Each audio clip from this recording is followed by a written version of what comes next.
Alright folks, here we are at the grand finale of the Twilight saga, Breaking Dawn, Part 2.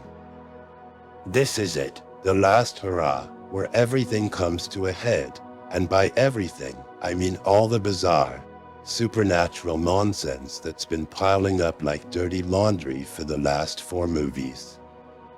So let's dive in, shall we? We start off right where we left off in Part 1. Bella Swan is now a vampire. She's officially crossed over to the dark side, and she's loving it. No more clumsiness, no more human frailty. Now she's got super strength, super speed, and, most importantly, super self-control. Because let's face it, being a newborn vampire usually means going on a murderous rampage, but not our Bella. No, she's got it all figured out because, apparently, she's special. Who knew? So, Bella's adjusting to her new vampire life, but she's got one big concern, her daughter, Renesmee. And yes, that name still sounds like something you'd come up with after a few too many drinks. Renesmee is no ordinary kid. She's a half-vampire, half-human hybrid who grows faster than your inbox after a vacation. 1 minute she's a baby, and the next, she's a full-fledged child with a freaky ability to show people her thoughts just by touching them. It's like the vampire version of Snapchat. But things can't stay peaceful for long in Forks. Enter the Volturi, the vampire mafia who are always looking for an excuse to stir up trouble. They catch wind of Renesmee and think she's an immortal child, a super dangerous vampire kid who's been banned for centuries. And because the Volturi have nothing better to do, they decide to pack up their capes and head to Forks to deal with this threat.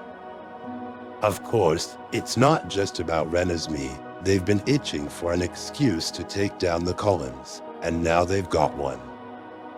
So, what do the Cullens do? They start gathering allies from all over the world. That's right, folks, it's the Twilight version of the Avengers. We've got vampires from Ireland, Egypt, the Amazon, and even a bunch of vampires who can control the elements. It's like the United Nations, but with fangs and way more drama.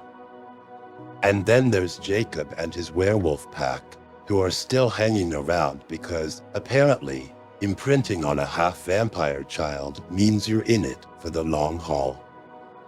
It's all very wholesome in a please don't call the cops kind of way. Now, while all this is going on, Bella's also dealing with some personal business. She's got to tell her dad, Charlie, that she's not exactly human anymore. But because you can't just say, "Hey, Dad, I'm a vampire now," she does the next best thing. She lets him meet Renesmee, doesn't explain a damn thing, and just tells him to accept that things are different now. And Charlie, being the world's most laid-back dad, just rolls with it. The guy's clearly been through enough, so he's like, whatever, just don't get blood on the carpet. Finally, we get to the big showdown. The Cullens, their vampire allies, and the werewolves all gather in a snowy field to face off against the Volturi. It's the moment we've all been waiting for, the ultimate battle between good and evil, or at least between two groups of vampires who really don't like each other. The Volturi show up in full force, led by Arrow, who's basically the vampire equivalent of a Bond villain. He's got that creepy smile, the weird voice, and the whole "I'm pretending to be nice, but I'm really going to kill you" vibe. And just when you think things are about to go nuclear, Alice Cullen steps forward with a vision. So shows Arrow a glimpse of the future where the two sides battle it out, and spoiler alert, it's not pretty. We're talking decapitations, werewolves getting torn apart, and even Carlisle Cullen, the world's nicest vampire dad, getting his head ripped off. It's brutal, it's shocking, and it's all a big fake out.